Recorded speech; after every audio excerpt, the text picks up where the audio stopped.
129তম নেতাজি সুভাষচন্দ্র বসুর জন্মজয়ন্তী এবং প্রোগ্রেসিভ ইউথ ক্লাবের সুবর্ণ জয়ন্তী বর্ষ উদযাপন উপলক্ষে 15 দিনব্যাপী নানা কর্মসূচিতে ষষ্ঠ দিনে জাতীয় পতাকা উত্তোলন, আর্ট অ্যান্ড ক্রাফট প্রতিযোগিতা অনুষ্ঠিত হয় বৃহস্পতিবার।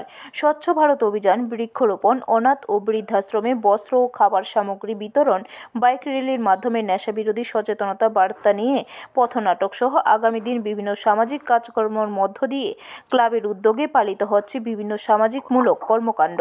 বৃহস্পতিবার ক্লাবের সুবর্ণ জয়ন্তী বর্ষ উদযাপনের ষষ্ঠ দিনে এলাকার ছাত্রছাত্রীদের মধ্যে অঙ্কন বিষয় আর্ট অ্যান্ড ক্রাফট প্রতিযোগিতা অনুষ্ঠিত হয়। এই প্রতিযোগিতায় তেলিয়ামুড়ার বিভিন্ন এলাকার ছাত্রছাত্রীরা অংশগ্রহণ করে। জানা গেছে, এই আর্ট অ্যান্ড ক্রাফট প্রতিযোগিতার মধ্য দিয়ে প্রসঙ্গত উল্লেখ্য, এই দিনের এই প্রতিযোগিতায় একটা ভালো সংখ্যায় ছেলে মেয়েদের নিপুণ হাতের কারিগরির মাধ্যমে নানা সামগ্রী তৈরি করার দৃশ্য পরিলক্ষিত হয়, যা আগামী দিনে ক্রাফট শিল্পের অগ্রগতিকে আরও ত্বরান্বিত করবে বলা চলে।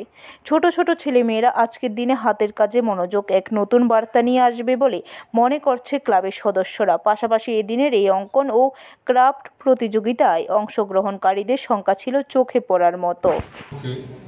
আজকে ষষ্ঠ দিন, আমাদের নানান কর্মকাণ্ড গত 18 তারিখ থেকে শুরু হয়েছে। আজকে ষষ্ঠ দিনে এসে আমরা আমাদের ক্লাবের কচিকাচাদের মধ্যে এবং এলাকার ছোটো ছোটো বাচ্চাদেরকে নিয়ে আজকে যে আর্ট অ্যান্ড ক্রাফট তার কাজ চলছে, শুরু হয়ে গেছে এখন। তো আপনারা দেখতে পাচ্ছেন এখানে প্রায় 300 ছেলেমেয়েরা এখানে অংশগ্রহণ করেছে।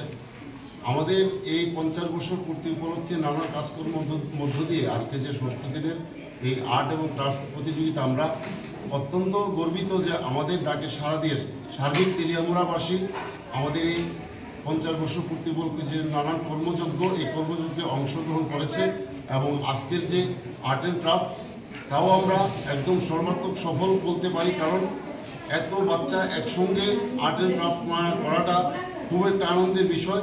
তো আমরা গর্বিত। আমাদের যে প্রোগ্রেসিভ ক্লাব নানান কাজকর্ম বিগত দিনেও করে এসেছে, বর্তমানেও করছে। এবং ব্যুরো রিপোর্ট, খবর ত্রিপুরা।